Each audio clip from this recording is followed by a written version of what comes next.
Hey you guys, welcome back to my channel. How are you? Are you doing great? Good. If you're not, talk to me. Who do I need to beat up? I got you.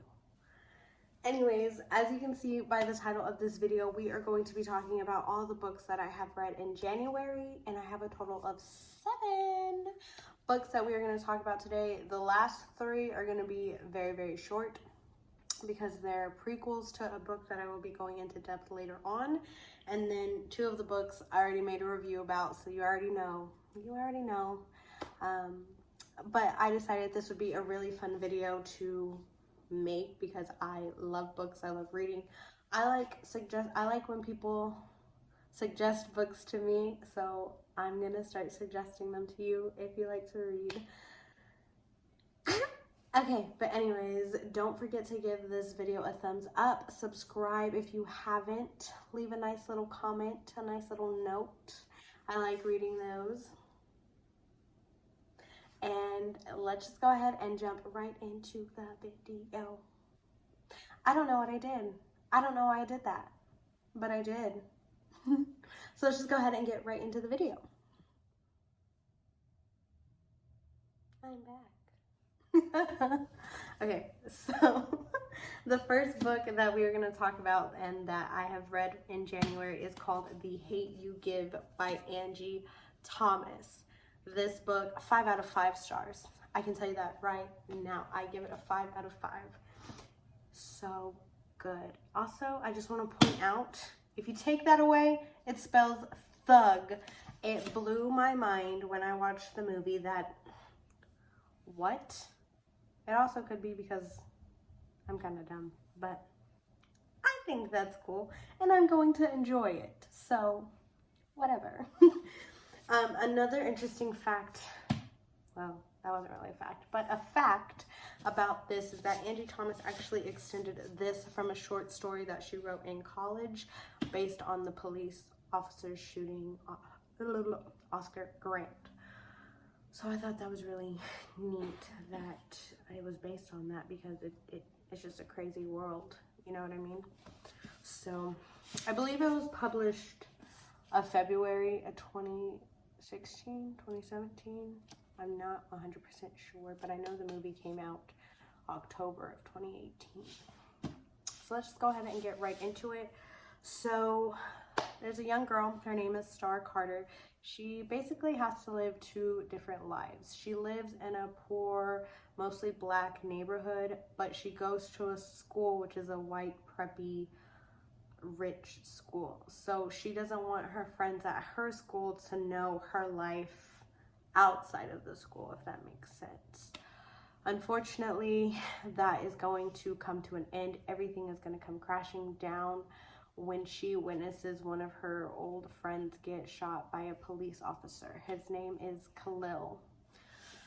So the word gets around town. Protesters are really upset that a police officer shot an unarmed black kid, basically. And if you've seen the trailer, then you know that he was reaching for his hairbrush. And the officer, yeah. Anyways, so people at her school, one of her best friends actually said that Khalil had it coming, because the news reports and, you know, everyone is talking about saying that he was a thug, that he was a drug dealer, things like that. So her neighborhood is going crazy. Like, they want justice for Khalil, and the only person that can actually speak about what happened that night is Star. She's the only, like, the other witness to see or to speak about what the police officer did. So basically she has to choose, is she going to find her voice and speak out and find justice for her friend, or is she gonna try and keep it covered up so that way her lives don't get crossed, basically. It's a really good book. I think, you know, it definitely had a lot of details and a lot that, like, were like, oh my gosh, and oh no, I don't want that to happen, like things like that. And I really like that in books that just keep you wanting more, and that's how I felt when I was reading it. It is about 444 pages, but to me, it went by really, really fast. Like, it's so detailed from the beginning to the end. It's fantastic. So basically, it just says the same thing on the inside of the cover. Or this part right here, it just tells her she's 16 years old, Star Carter, moves between two worlds, the poor black neighborhood where she lives and the fancy suburban prep school she attends. So basically, she needs to find her voice and figure out what she's gonna do for Khalil and for the protesters and just for herself. So it was really, really great. The movie was great as well. I read the book before I saw the movie because, you know, it tends to leave out details, but it ended up being really, really great. So I recommend the book and the movie. Probably my favorite read. Does that make sense? My favorite book that I have read in January. So. Okay, why did I do that? I don't know. But these next two books, I'm not really going to go into detail about them because I do have a video of them already on my channel. If you haven't seen the You/Hidden Books review, I will leave that down in the description below and you can go check that out. So these are the two other books that I read in January. You, the cover just looks like this. Like I said in my video, this is exactly like season 1 with just minor details left out or added onto, things like that.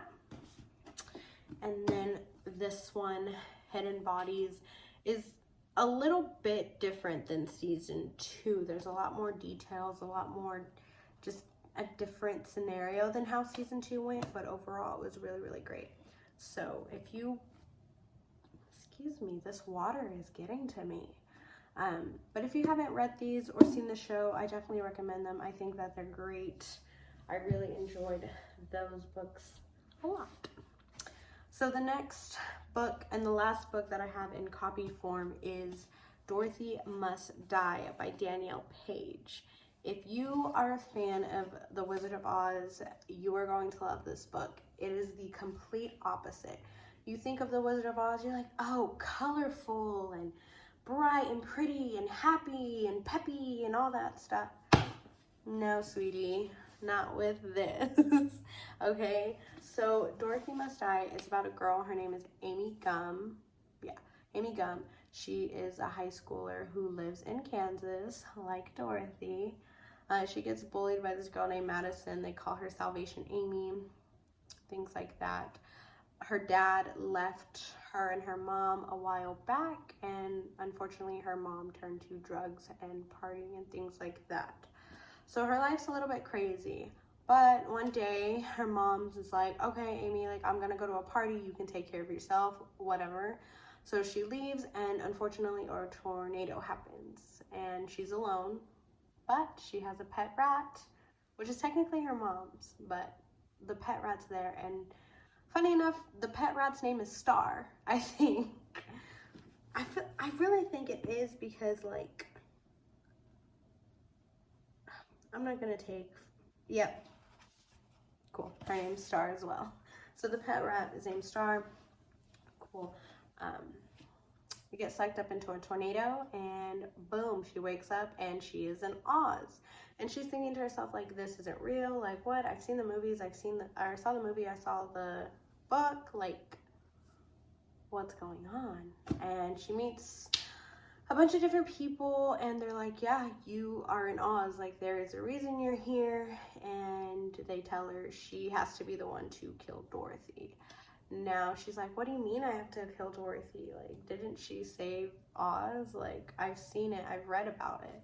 And they're like, well, she came back from Kansas one day and decided that she was going to be the new ruler or the wizard or whatever you want to call her. And she completely destroyed Oz. So somebody has to take her down. And Amy, that's you. So you have to kill Dorothy for us.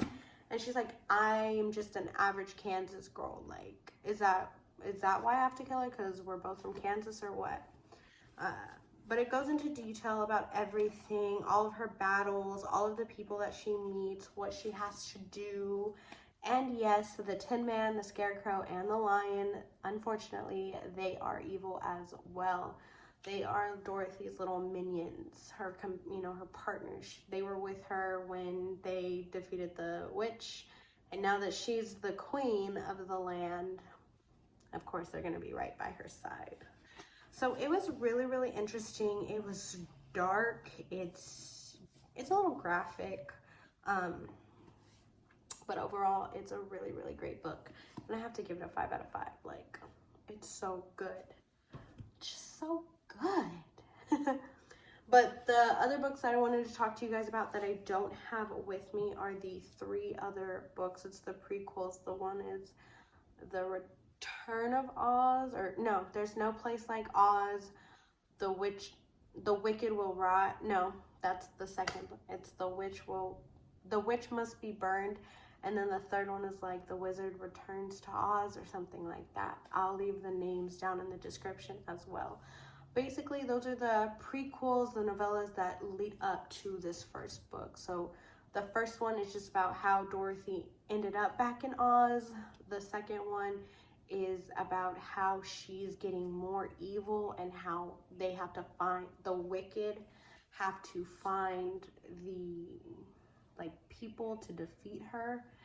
And a little detail, now I lost my train of oh, the detail that I forgot to tell you about Dorothy Must Die is that everything is opposite. So good, like Dorothy and Glinda, when they were good, they are now wicked. And the wicked are now good because they have to defeat Dorothy.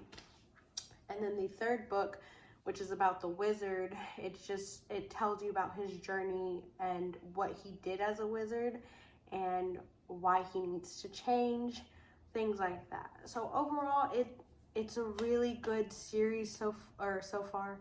I already read all of them. I'll get into the other books much later. But yeah, I hope you enjoyed this video. Don't forget to give it a big thumbs up. And I will see you guys in the next video.